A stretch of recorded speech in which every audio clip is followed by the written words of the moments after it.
Orang yang menjadi berhasil itu karena sering mengalami kegagalan, ya kan? Orang menjadi kuat karena sering mengalami kelemahan, ya. Orang menjadi baik karena belajar dari kesalahan. Kita memahami kesalahan kita, tanpa kita bisa memahami kekurangan kita, yang nggak mungkin kita akan bisa menjadi lebih baik lagi, gitu. Makanya kan belajar dari hal sepele dulu aja lah, nggak jauh-jauh. Air gitu loh, kita tiap hari minum, ketika masuk ke tenggorokan kita, kita rasakan, oh Gusti Allah mlebu ning awakku, gitu loh. Oh aku mandi dengan Tuhan. Tuhan itu ya air, yo semuanya itu yang unsur alam itu Tuhan. Tapi Tuhan itu bisa berwujud, ada loh wujudnya Tuhan itu. Tuhan itu bisa mewujudkan, bisa dilihat. Wujudnya apa? Cahaya. Cahaya Tuhan, nur ilahi. Yang dibilang nur ilahi lah ya gitu mas. Nah, Tuhan itu kalau menampakkan dirinya, dia dengan cahaya kayak kecil, kayak bintang gitu, kayak mencorong gitu, putih warnanya, semu biru. Nah itu Tuhan. Nek wong Jawa nur cahya, nek wong Islam ngarani Nur Muhammad. Kan dulu. Hidup itu adalah perjalanan, bagaikan perjalanan. Perjalanan itu adalah pelajaran, dan pelajaran itu butuh waktu yang namanya proses, jangan itu. Dan proses itu butuh kita analisa. Nah, kalau kita sudah menganalisa, kita akan menemukan hasilnya. Makanya saya pernah bilang, hidup itu ada 3 pertanyaan: apa, bagaimana, untuk apa, ya kan? Kenapa kita bertanya apa? Karena kita tidak tahu. Setelah tahu bagaimana, ya bagaimana nanti tinggal penemuan kita. Kalau kita sudah tahu bagaimana, untuk apa, ya kan? Kalau sudah kita bisa menjawab untuk apa, kalau orang Jawa bilang oh iyo, iya kan, sepele ya. Itu sebenarnya itu gini, pelajaran yang namanya kaweruh itu nggak usah terlalu ribet gitu, yang sederhana tapi sampai gitu loh. Kita mempelajari ini itu, misalkan gini lah, bentar ya. Nah ini lampu, ini lampu ya. Misalkan ini kitab, contohkan ya. Ini ada orang, ini saya analogikan yang mempelajari orang Jawa lah misalnya. Ini bukan orang Jawa, ya kan? Yang pelajari. Ada 2 orang, satu orang Jawa, yang satu bukan orang, yang satu orang Jawa, yang satu bukan orang Jawa. Lah orang Jawa itu dikasih ini, dikasih bahan ini, terus yang satu ini dikasih kitab, ya kan? Terus dari 2 orang ini dikasih pertanyaan, kamu saya kasih, yang satu saya kasih bahan lampu, yang satu saya kasih bahan kitab. Nah dari bahan yang aku berikan, kamu harus bisa menjawab apa arti hidup itu, apa sejatinya hidup itu. Nah bingung dong, lampu karo kitab. Ini kan bisa nggak menganalogikan apa mengartikan? Ini lampu, orang Jawa dikasih lampu nih misalkan, nyoh tak kasih lampu, kue kudu ngerti sejatine urip, ya kan? Nah yang satu nih yang bukan orang Jawa, ini tak kasih kitab biar kamu mengerti hidup. Nah aneh toh, piye jalannya pikir. Kalau kita misalkan Gusti Allah memberikan ilmu seperti ini, kan bingung, iki lampu iki piye, kan ngono lho. Ini kan lampu, terus cara mempelajari gimana? Kalau ini kan pasti jelas, copy paste. Kitab kan aslinya kitab ini, kita baca copy paste, copy paste, copy paste, copy paste. Padahal di dalam kitab itu penuh dengan siloka. Nah, menerima dengan mentah, ya kan? Tapi orang Jawa modelnya gini, belajarnya dari pengasahan diri, pengasahan pola pikir, yang namanya kecerdasan intelektual, kecerdasan spiritual kan. Lampu ini sepele ya, saya analogikan lampu lah ya. Ini lampu bisa nyala karena apa mas? Karena ada arus listrik ya. Nah, arus listrik itu ada 2 arus, min dan plus. Ya. Nah, podo karo itu kan energi, volt. tegangan. Ketika ini menyala, apa? Hidup toh Mas? Ya wis urip ya iki. Ya apa Mas? Ya apa? Lah kok lampu bisa ngurup ya? Kok lampu bisa menyala? Karena ada dua arus plus dan minus, ya kan? Kalau sudah menyala keluar cahaya. Nah gitu kan. Lah keluarnya cahaya itu tergantung arusnya ini menghasilkan warna apa dulu. Makanya dibilang aura gitu Mas. Iya toh? Iya. Cahaya. Kalau kita bisa menghidupkan diri kita, yang keluar adalah cahaya jiwa kita, ya kan? Lah kok ono plus minus? Ya mergane di dunya iki eneke nek diibaratkan energi plus iki yo malaikat, energi minus yo iblis. Ya jangan salahkan iblis. Kalau kita tanpa iblis kita nggak bisa hidup. Lu bener itu. Karena di dalam muatan itu ya ada atom itu ya, proton dan elektron. Lah kan sudah jelas kan gitu ya. Nah, kalau nggak ada ini nggak bisa ada kehidupan seperti kita. Kan motor motor harus ada plus minus. Karena apa? Kelistrikan, energi kelistrikan dulu yang menciptakan lampu kendaraan itu meniru kinerja alam semesta. Begitu juga diri kita. Makanya di dalam diri kita tuh ada dua arus yang artinya plus minus. Ya ada malaikat, ada iblis. Kan ngono. Ada sifat feminim karo maskulin kan ngono to padahal bahasa-bahasane saiki yang ngono. Jadi banyak sekarang orang menyalahkan kamu seperti iblis. Di kita itu di dalam diri kita ada unsur iblis. Ya namanya anti kuat. Ya kan? Di dalam diri kita juga ada unsur malaikat yang namanya kuat. Makanya saya pernah membicarakan masalah Hono Coroko. Hono iki ho kan suwung, no iki ana, anane ana saka ora ana. Ya kan. Makanya terjadilah jadi ono ki mergo setelah jadi keajaiban Tuhan itu mengeluarkan yang namanya partikel Higgs boson, ya kan. Higgs boson ini menghasilkan dua bentuk yang namanya quark dan anti quark. Wis padha wae. Dari awal penciptaan dunia ini itu sudah diciptakan yang namanya unsur plus dan negatif kan gitu. Kalau nggak ada itu, nggak ada kehidupan. Kalau kita nggak diberi unsur malaikat di dalam diri kita, ya orang nggak bisa hidup. Makanya jangan salahkan apa? Iblis. Nah, caranya gimana? Harus bisa diseimbangkan. Karena apa? Sifat buruk itu ketika kadar iblisnya terlalu banyak, kelebihan.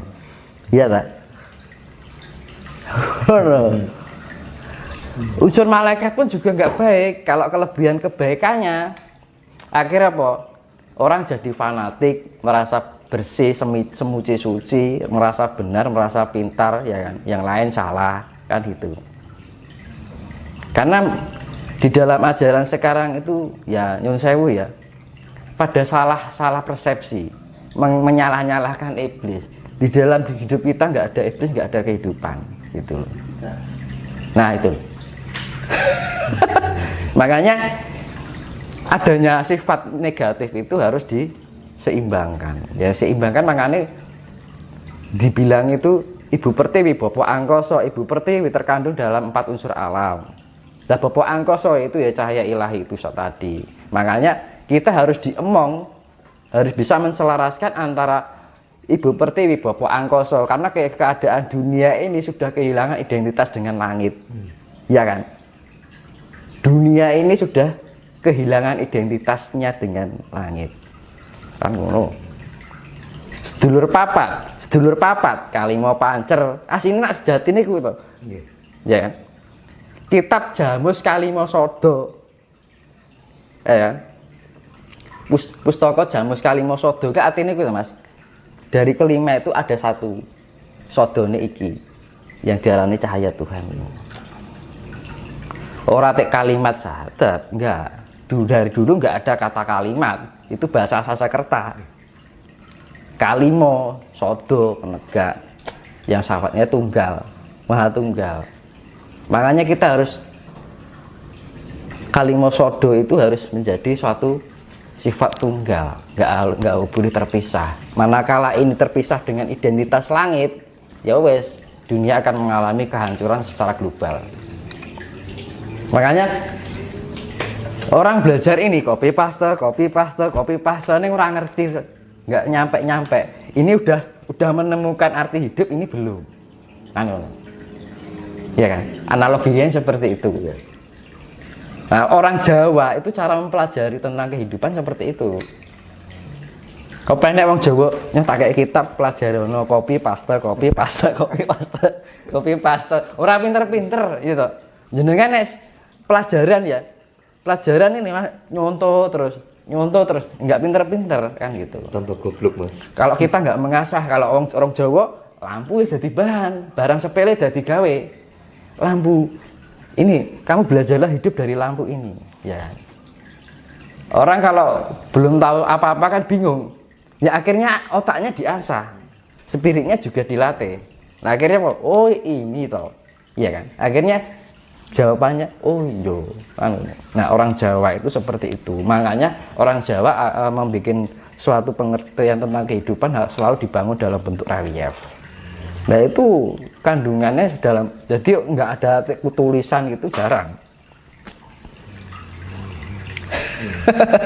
Jadi relief kita pelajari. Nah, itu orang dulu memang kayak gitu membikinnya. Kayak aku ini dulu waktu sama yaitu yang gereja itu. Biar sinawo karo manukmu kan angel loh aku. Aduh aku. Akhirnya sampai iya bener. Sampai aku tuh membuat pipa ini tak bikin ini Lingga dan Yoni karena apa itu simbol siwa kan gitu kan. Loh, tanpa ini unsur penciptaan gitu. Makanya aku selalu tak bikin pipa itu biar ingat gitu loh. Namanya kan rokok ini ya, rokok disedot ya, hidup itu disedot, diserap, diolah, dianalisa, diterapkan. Nah ngono toh Mas, iya toh. Nah itu hidup kan ngono. Loh yuk, ini gak jorok loh yuk. Ini memang loh. Tanpa ini kita nggak bisa jadi kita kan ngono loh. Kadang-kadang orang terlalu pikirannya wah negatif. Iya toh. Nah ini loh terlalu sempitnya pikiran kan gitu. Loh makanya gini. Ini orang sama-sama berarti ulama atau kiai lah misalnya. Ya. Ini kiai misalnya. Ini kiainya itu hanya belajar dari kebaikan aja. Ya kan? Sedangkan kiai satunya dia pernah melewati perjalanan kehidupan yang buruk, nakal mungkin ya. Nom-nomane masa mudanya itu nakal lah gitu. Itu ya setelah pas sama-sama menjadi pandita, itu pintar orang yang sudah mengalami hal buruk. Contohnya Sunan Kalijaga. Ya kan? Masa lalunya Sunan Kalijaga kayak apa kan gitu baratnya. Makanya kalau kita mengalami masa muda yang buruk, itu bagian dari proses. Gitu.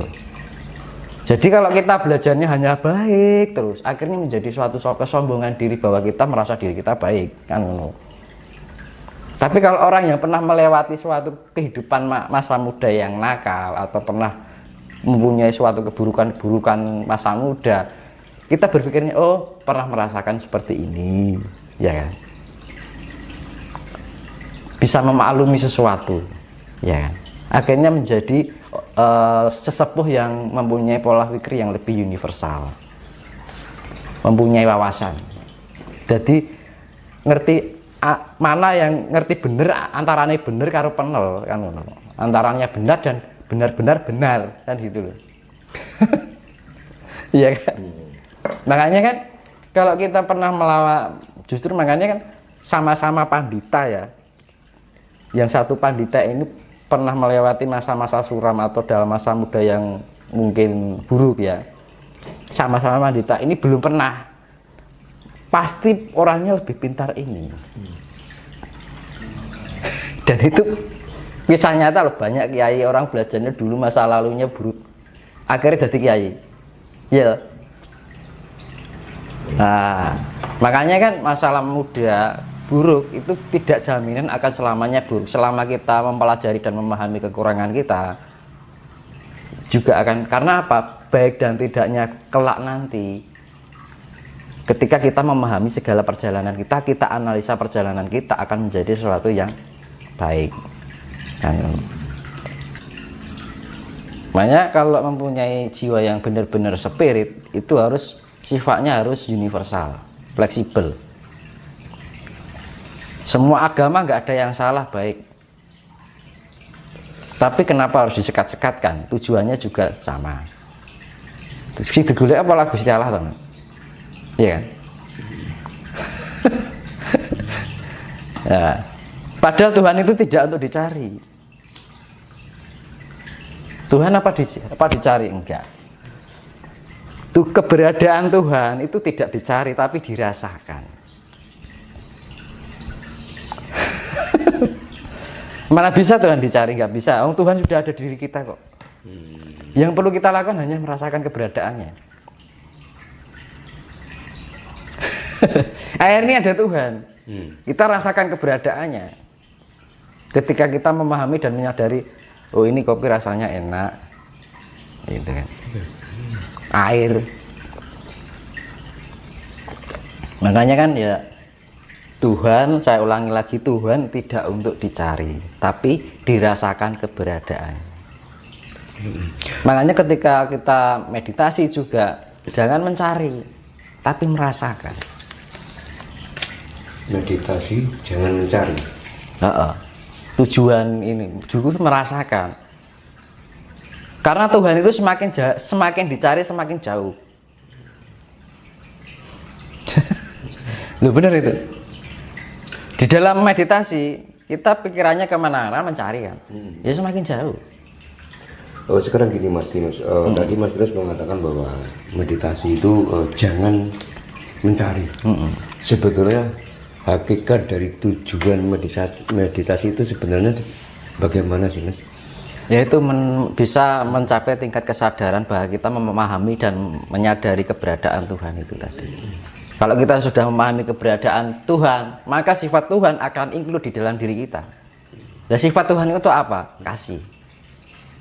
Dan kasih menyebabkan apa dampaknya? Kedamaian. Ya wis toh. Kalau kita sudah damai, tenang, tentrem hatimu, damai, sejahtera. Lah, makanya dunia ini akan dijadikan seperti itu. Makanya terjadi satrio pinilih mau untuk membangkitkan spirit-spirit ini. Makanya di tahun 2002 ini mulai gencar masalah spiritualitas.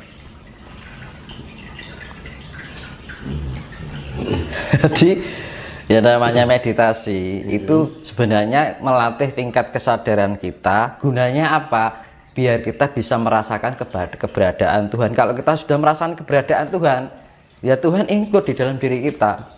Mempunyai sifat-sifat seperti Tuhan. Sifat Tuhan itu apa? Lembut. Lembut itu diwujudkan dengan apa? Kasih. Ya wis toh. Ya kayak lampu ini tadi loh. Ya kan? Ya wujud tuh urip, hidup, ya kan? Makanya kan hono coroko. Ya, doto itu artinya menyala. Itu bahasa Sanskerta kan.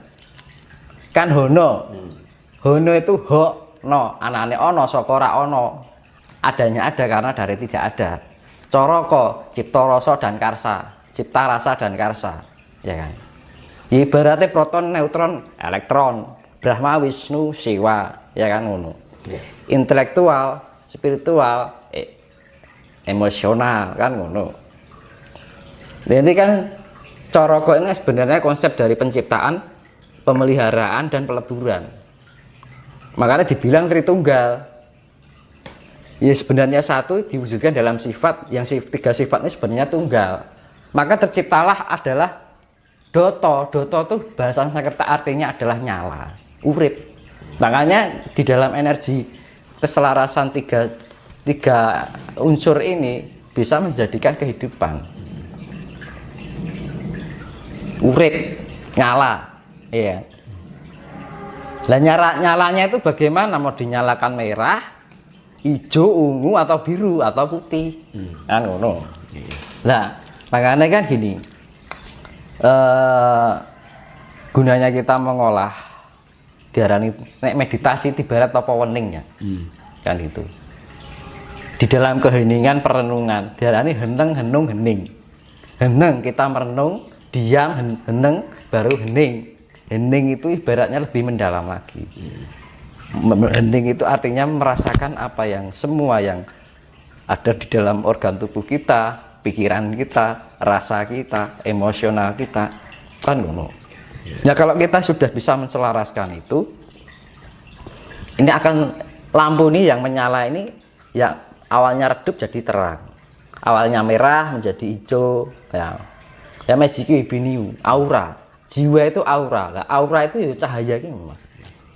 Dan makanya kan hidup itu hasil apa yang menjadi hasil spirit kita ya, yang dihasilkan apa ya cahaya itu tadi. Kita menghasilkan cahaya apa gitu. Makanya kan setiap di dalam cakra itu kan ada cahaya merah, ya kan, jingga kan, kuning, terus magiku hijau, biru, ungu, nila, ungu, putih kan ngono mas. Nah makanya kan ada level-levelnya.